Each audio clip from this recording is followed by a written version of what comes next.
So for being honest, the big question, why in the world would I do that? You want me to do what?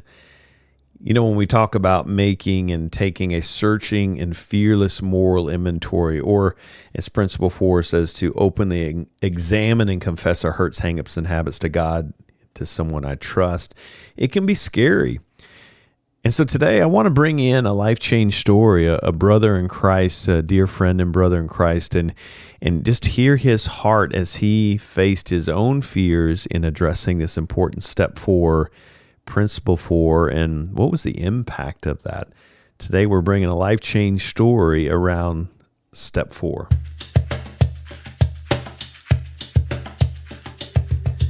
Welcome to Hope and Recovery, a Fellowship Celebrate Recovery podcast that helps us focus on our mental, emotional, spiritual health, even our relational health, as we lean into the words of Jesus in Matthew chapter 5 and the Celebrate Recovery principles that help us to face our hurts, our hang-ups, those nasty core beliefs that we believe about ourselves, God, and others, and even our circumstances that lead to some unhealthy habits that can be maybe some negative action tendencies that ultimately create separation from God and others in healthy community. I'm a grateful believer in Jesus Christ. I struggle with drugs and alcohol and perfectionism. My name is Rodney. I'm the pastor and ministry leader here at Fellowship Celebrate Recovery in Rogers, and it's so good to be back with you today. As always, thank you so much for sharing this podcast and helping us get the word out. It means so much and helps us so much. But I hope you've been enjoying this series that we've been walking through with the 12 steps and the principles and answering the why behind that, and thought we would take an opportunity to bring a brother in Christ who's worked these steps and principles and just kind of hear his heart around that. I want to invite on my brother and friend, David. David, welcome, man. Hey, Rodney.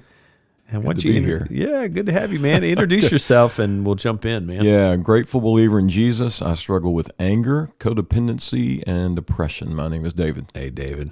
Hey, thanks for coming on and having this conversation. It's so important to just kind of put some hope around this, because it can be hard to kind of think about jumping into these principles and steps and applying them to our life, especially if we're hurting. But man, as you think about, kind of want to hone in on step 4, principle 4, and just to kind of bring our hearts into this space. Step 4 is we made a searching and fearless moral inventory of ourselves, and the verse that goes with that is Lamentations 3:40. Let us examine our ways and test them, and let us return to the Lord. And then principle 4 is openly examine and confess my hurts, hang-ups, and habits to myself, to God, and to someone I trust. And the Beatitude, Jesus' words, blessed, happy, blessedness. We walk in blessedness. In spite of our circumstances, he says, blessed are the pure in heart, for they will see God, Matthew 5:8. But man, jumping into the conversation, when you first either read that on the screen when you came into this circle of Celebrate Recovery, or heard it read out loud, knowing that this was something that was asked of you in this process, what was your initial reaction? What was coming up for you in that space? Probably, what? I'm going to have to do that. Yeah. That's probably, that was mine. I'll say I and me statements. But yeah, I think there was a part of me that's like, that's a little scary, or a whole lot of scary, but at the same time, by that time in my step study, had some great leaders in that first step study. That was back in 2010. Wow. And had some great leaders who had just shepherded us toward that, though. So my initial seeing that on the screen on a Friday night, yeah, I think there was that, yeah, I know this is headed there, and that is some uncharted territory probably for me. I mean, I'd had a counselor or two before that, had processed some things, but that looks like, oh man, it is all going to come out now. And so, yeah, and it makes me curious, kind of that initial what, that is even what some of you mentioned scary. What's some of the emotions that are behind the what when you think about that? Is it fear? Is it primarily fear? Was there some feeling like people are going to reject me if they find out what I pull out, what I pull out of my heart, my past. What's some of those things that either thinking or feelings that were coming out as you organize that? Yeah, I think there's fear there. I think there was also probably shame, or am I going to feel shame through this process? Do I want to pull a scab off of something that in reality has kind of been healing, but isn't completely healed? But hey, isn't it okay just to kind of leave it that way? Those kinds of things, I think, were behind the what. And I think also just how deep is this going to go, and how is this going to hurt, and how bad is it going to hurt? Because I'm almost inventorying the potential pain that's involved here, and am I willing to pay the price? And what am I going to get for this? What's on the other side of this? Is it going to be worth it? Yeah. So that's interesting, and that is a common thing that when we talk about entering into our pain, is it gonna cause more harm than good? And it makes sense, because nobody, I mean, if we're being honest, nobody likes to go back and talk about past hurts, past behaviors that we've done that we have to own and take responsibility. But what's interesting is I've never seen anybody die from this experience. Yeah. But the enemy convinces us that it's this is going to get worse. Your life's going to get worse if you do this. Well, yeah. And there's kind of this thing too, is like, okay, so if I'm doing this, does this mean the whole world is going to know all of this? Is that what you're saying to me here? Which you find out, no, it does not mean that. Right. But I think on an initial exposure to that, it can be very disarming. Like, no way. But as the story goes, and I'm sure we'll cover that, it's like, no, it's not. Everybody's going to find out everything. Right. Yeah, and we talk about that, it's with a trusted, safe person. Right. That's such a good reminder. I don't think we could say that enough. But definitely. So knowing the fear, the anxiety, this is going to bring more pain. What was it that, what was the game changer for you to say, you know what? All those things very real in my heart, my body, my mind. What was it that said, but I'm going to take that step anyway? Well, I can think of two things right out of the gate. The first one is going to Celebrate Recovery large group and hearing life change stories. Okay. Just being able to hear, flesh and blood, satisfied customers, but I like to call it living, breathing evidence that people have gone through this process and they have survived, and they actually came out on the other side of that better and at peace. And it's like that. There's nothing more compelling than kind of a satisfied customer, right? And a changed life. I mean, we say that a lot, but there's nothing more compelling. And then for me in my first step study, sitting in a room of about 12 guys, some whom, worked with me in a church setting. And and there was kind of that thing of like, okay, I've got some broken places. I don't know about these guys. And am I going to still have a job in a couple of weeks, But to be able to sit in that room, and over 2 or 3 or 4 weeks initially in step study, especially with the leaders being vulnerable, as I began to see vulnerability and survival from that vulnerability, and not just survival, but relief. It draws you in and begins to make you think, okay, maybe this might not be as bad as I think it could be. There may be some pain, but what I'm seeing through the pain already in those early weeks of the step study was this pain actually does lead to peace. So, Well, you bring up a great point. This is why it's so important that when you're going through this process, you don't replace, going through the step study, replacing this, with a general meeting.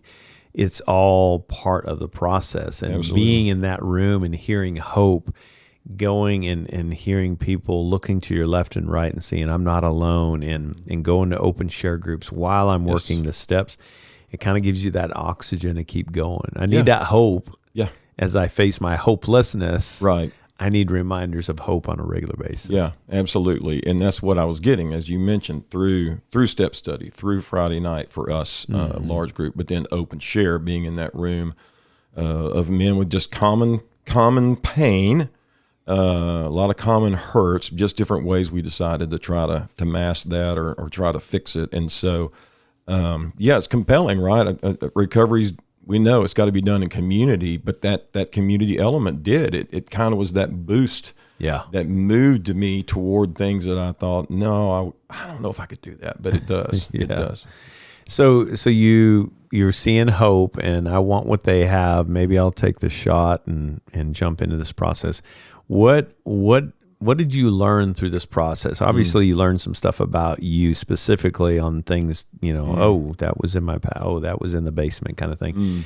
What's some things that you learned about you from a high level or even practical as you jumped into that process? Yeah. What's interesting when you hit book 2, I always call it's not a trick, but it's almost like this was sleight of hand, man. I'm going through book 2 and I'm about halfway through it, and it's kind of like, oh, I'm doing the inventory, right? I don't know if our leaders said, as you work through book 2, you're actually doing it. I think we picture the inventory as like this big blob that's somewhere at this big monster that we're going to hit. But as we began to process through that, through those questions, I think number one, for me, I'd been through a divorce. And so, David, what parts of that do you need to own? Not that I didn't feel like I had owned some things, and I'd gone through some counseling and even a divorce recovery group, but it brought me back to that thing of, okay, have you owned your part where you hurt her, where you just were complacent and passive in your first marriage? And how does that apply now, being, remarried? And how do I learn from this so that I don't repeat those mistakes? That was huge for me, to be able to just look through the lens and go, yes, I've been through divorce. There's some, hard pieces to that story, but I needed to face those faults of my own. I think another one, part of my story has to deal with a roommate in college who was very manipulative, abusive, really. And the amazing thing is I began to really dig into the inventory, and I was thinking about this today, just the idea of praying through the pen. When we journal, it's like praying through the pen. And I think for me, inventory was a lot of like praying with the pen. Lord, I'm gonna get gut level honest as I'm writing this down. This is just between you and me. Here's the pain that this guy caused me in college. And the interesting thing was, there were certain things that I could always go to and know those were pain points that happened to me. But as I began to write, things began to come up that I didn't even realize were living deep in my heart. And it was just like, I haven't thought of that since college, but it's there. And I was able for that to float up to the surface. I guess the other stuff had to get out of the way onto the paper, and once it did, the other stuff could float up to the top. And it felt so good to be able to write that down and go, wow, that was under there all this time. I've been carrying that, and there was freedom. And it literally does give me goosebumps right now, remembering how that felt. Yeah. Well, and I'm just thinking, I didn't use this verse when I was teaching this principle and step, but I think it's Psalm 139. Search me, O God, know my heart. See if there's anything in me that saddens your heart. But I love the last part of that, and lead me on the path of everlasting life. It's like what you're describing that brings goosebumps is this everlasting life. You're experiencing that and walking through that. That's a beautiful thing. Well, it is, and it reminds me of Jesus, with the woman at the well. It's like, I don't ever read that passage with Jesus, like waving his finger at her, and like, you need to, it's like he just kind of set it up for her to kind of do an inventory right there of her relational life. And once it all kind of got out, then there was this moment like, okay, finally, she got to be honest. And finally, now it's like, now life change can begin to happen, So there's that relief. Oh, that's awesome. That's awesome. I want to take a super quick break, David. When we come back, continue this great conversation around Principle 4, Step 4, and we'll kind of hear more of David's heart. So stick with me, and when we come back, we'll continue the conversation. Hey friends, if you're looking for a meeting here in Northwest Arkansas, we have 2 campuses here in Northwest Arkansas with Fellowship Friday nights, Fellowship Fayetteville, Fellowship Rogers, 6 p.m. Connection Cafe, 7 p.m. we have the general meeting start. But we've also got some great healthy groups around here in Northwest Arkansas. If you'd like more information about our groups or the groups around us here in Northwest Arkansas, go to fellowshipcr.org for more information. We hope to see you at a meeting near you very soon. We'll hope to see you Friday night at Fellowship. Well, great to have you back. David, just right before, we were talking about just that.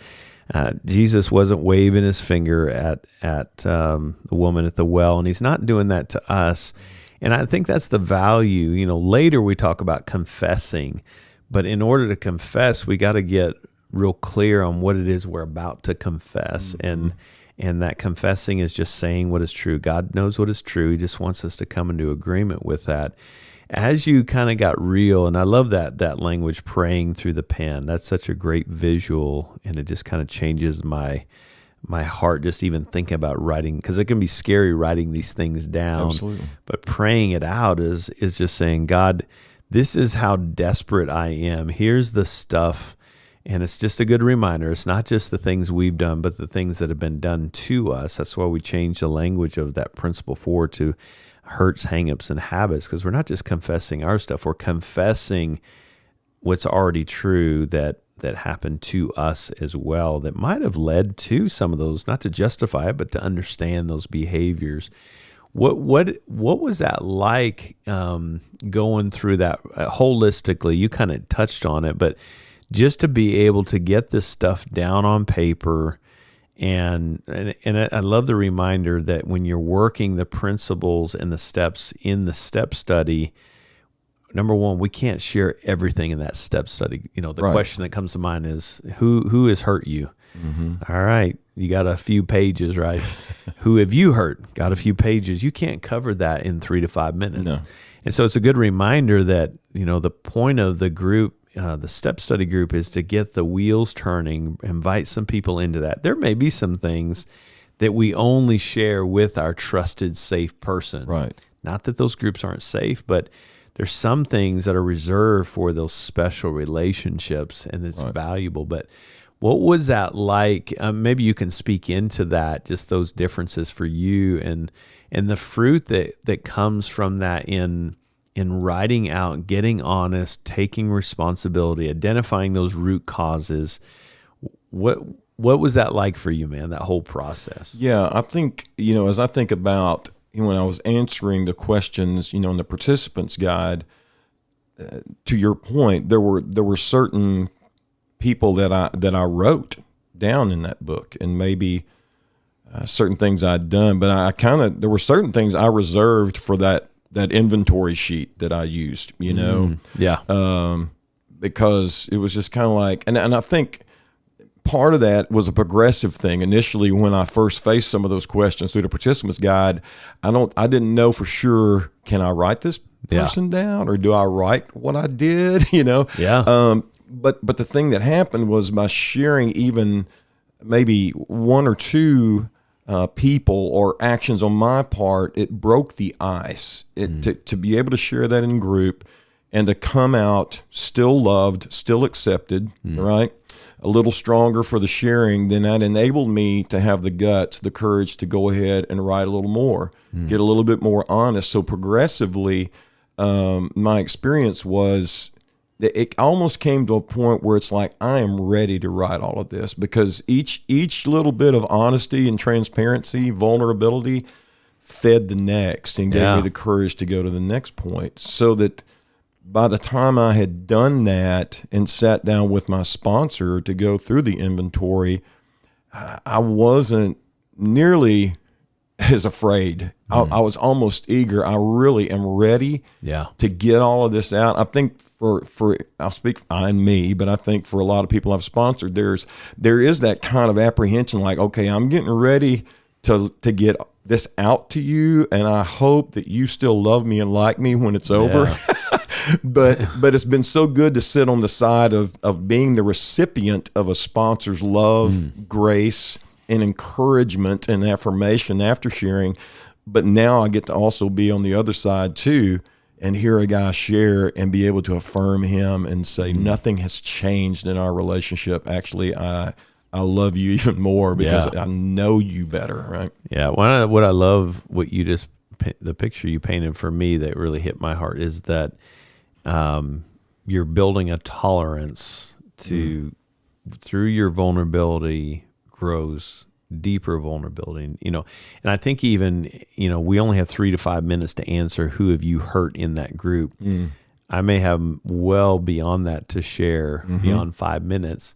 But by sharing that in a group with men, in your case, women with women, men with men, you're actually kind of creating this tolerance within your heart as you learn how to be vulnerable, maybe for the first time, as you're sharing step 4 in group and answering the questions from step 4, principle 4.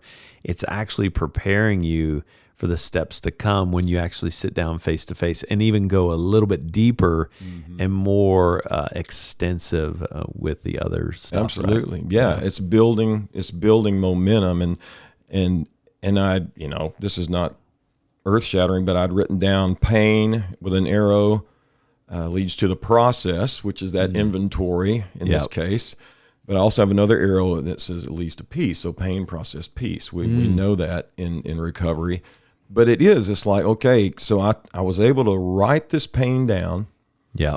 And through that, begin the process of just being able to look at the paper and go, yeah, I did that. Yeah. Or, yeah, that happened to me. But even in that, I'm processing, right? And then I can begin to talk about the feelings or the repercussions of that toward me, or the repercussions my actions took toward others. But it's that process, and every bit of that process unpacks it even more. But then, miraculously, through God's power, it actually leads me to peace. Yeah. It's just that coming clean. It made me think earlier about, when Jesus says, come to me, all of you who are weary and burdened. And I think you come into the inventory weary and burdened. We use the analogy a lot of the big backpack on our back that we've been hauling around for years. And it's like, finally, I'm getting to take that burden of that old pack of hurts, hangups, and habits, take it off, unzip it, pour it all out on the floor and process it, and holy smoke, it leads to peace. Yeah. Well, and I love that, the beatitude, we talk about with this principle, and principle 4, blessed are the pure in heart, for they will see God. So that fellowship with God, just, I want to see you more clearly. This thing, whether it's something that's done to me or that I've done to others, is blocking my fellowship with you. And then I love the, return to the Lord, Lamentations 3:40. We're trying to let us return to the Lord. And in this verse comes to mind that Psalm 51, create in me a clean heart, O God, and renew a right spirit within me. We're asking and allowing God to do what he does, that we don't have to manufacture this under our own power. He's the one that's renewing. We're just getting honest, and we're trusting him. And we don't have to manufacture renewal, restoration. He does that. He does the cleaning. He does the renewing in our heart. Did you have a thought on that? It came to mind. I saw a light bulb go off there. He's the one who does it. And I just think there's a miraculous piece in that. And as you were talking about that, it just made me think of just being able to move from the heart or posture of a poser, a P-O-S-E-R, to just being able to be real. I mean, I grew up, my dad was a Baptist pastor. I went to a Christian college. I knew how to wear religious mask really well. And being broken was not just, that idea in my context. I don't think you felt like you could have broken places really, maybe temporarily, but you need to fix those real quick. Right. Versus, no, I have hurt and I've hurt others. And can I be vulnerable about that and come out on the other side okay with you? Right. And so, yeah, just like what you were reading, I think it helped to move me from a sense of posing, just being able to be more authentic. And I think that there's freedom in that. I love that. So, man, one of the points that I covered in the prior conversation talking about this step and principle is this: the why is it invites God's grace and healing in our life to begin that transforming process in our broken areas. How have you experienced God's grace, and how is working that principle, that step, changed David? What does that look like for you? I think the grace piece of it, I think I have experienced most through his people, through my sponsor, through my accountability partners. And I think that's the way the Lord obviously shows us grace in a lot of ways, but in this process, to be able to sit across the table, share these things, confess things, admit hurts that have happened, and to have the guy look you in the eye and say, man, I love you. Thank you for sharing that and letting me into those hard places of your life. And I nothing's changed about us whatsoever. I'm still your friend and your brother. What's shared in this room stays in this room. That's grace. It's flesh and blood grace. And then I think experientially, the idea of grace and healing. I can remember one day driving around in the car, and I'd had a tough phone call from someone who was, in essence, trying to manipulate me, trying to guilt me about something. I don't even remember what it was at this time, but I remember in the car basically lovingly setting a healthy boundary with this person. And I had not always been able to do that. I'm a great codependent. But I took a stand in a good way, set a boundary with the person, hung up, and I'm driving down the road. And about 10 seconds later, it was just like an aha moment. It's like, dude, you're a different person. That's not the you that you were 3 to 6 months ago. Just, that's a simple thing. But it was healing for me, to realize, wow, through this process, I've been relieved of some old character flaws and ways of functioning in relationship. Wow. It's crazy how you may have not even thought about it. And then all of a sudden, man, through all just getting this all out and talking about my own patterns of behavior and responses, I've healed. I've changed, and it got kind of put to the test. And it's like, hey, I passed today. That's evidence. Awesome. Yeah.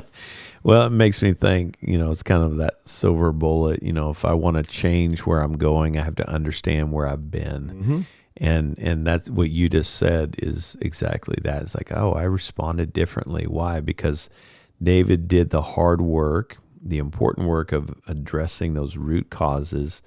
And those responses, those action tendencies, and where those come from to ultimately change that, which is huge.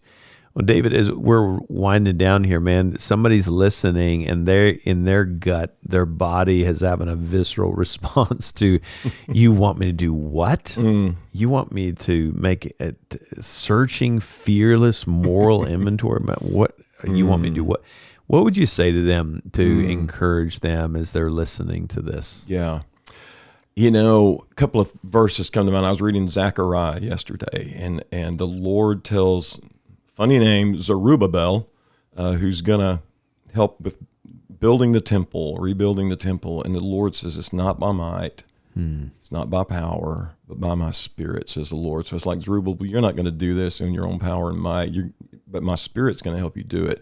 And I think the fearless part is a challenging word, but it's kind of that thing of be strong and courageous to step into the battle, even though it's not comfortable, versus just either staying stuck or going backwards. There's nothing better than moving forward. So my encouragement to you is even though it feels difficult, and I get it, it can be difficult, man, I encourage you to just take the next step, little by little, walk this journey with your sponsor. They know how to lead you there. You don't have to do this alone. Right. And allow them to help you understand which things, just belong on that page. And after they're shared, they're done. Yeah. We're done with those Burn things, it. right? Yeah, you can burn that. And just, I think just telling, here's a guy who that first inventory, there was such relief. And so I encourage you to know that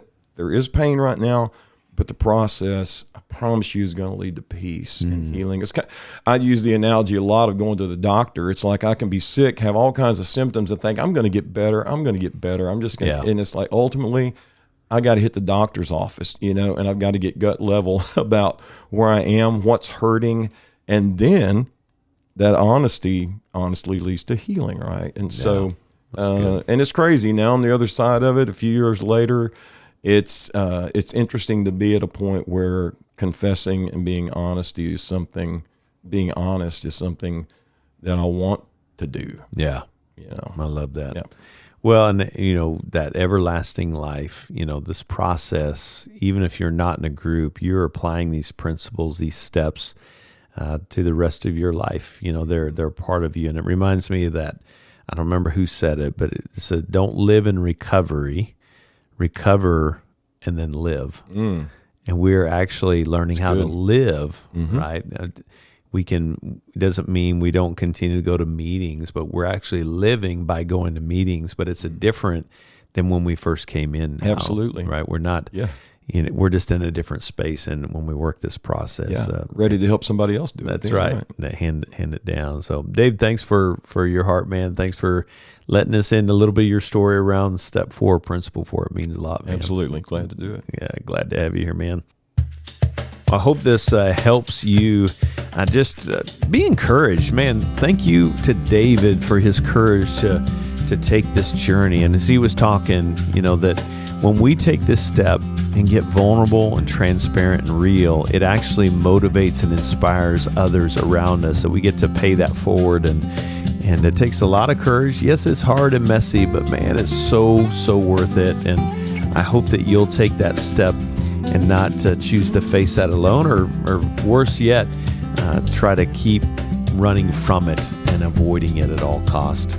If you're struggling while you're listening to this, I just want to remind you, you are not designed to face this on your own.